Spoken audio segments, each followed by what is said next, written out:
Bichi haiuzwi.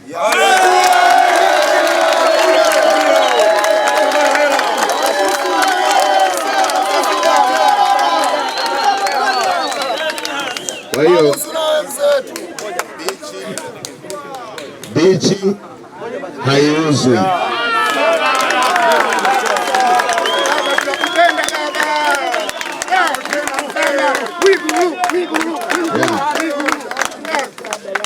Na Mheshimiwa Rais alishakuja hapa akatoa tamko. Hakuna mwingine wa kuja kutoa tamko tofauti na mama alilotoa hapa.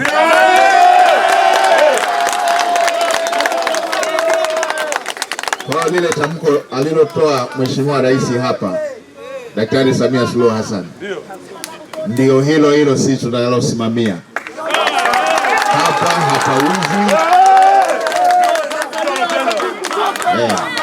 hapauzi.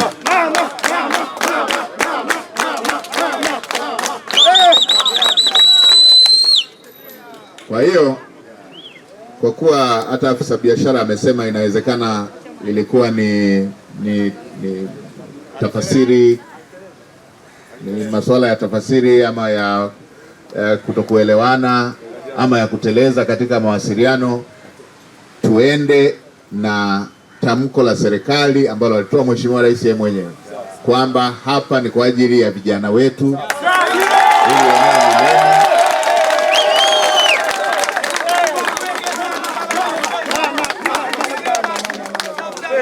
Sasa eneo la pili, jambo la pili, afisa biashara amesema hapa na nilimsikiliza, tutakurudishia tena mwenyekiti. Uliongea tangu mwanzo kwamba ninyi hampingi maboresho, hampingi maboresho, ambalo hata sisi serikali tunaunga mkono maboresho ya aina hii.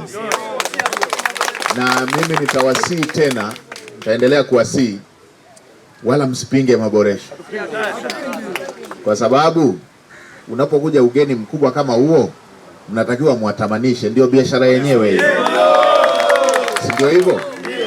Mnatakiwa muatamanishe ili waje, wasione ni eneo gumu wao kufika. Mkifanya waone ni eneo gumu kufika, mtakosa wateja. Kwa hiyo la kwanza ni waondolee hofu, hapauzwi,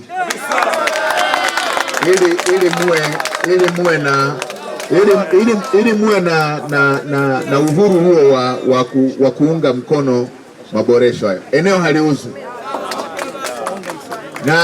Na jambo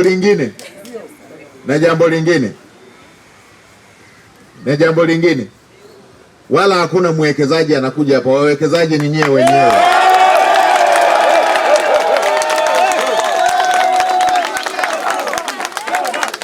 Ndio,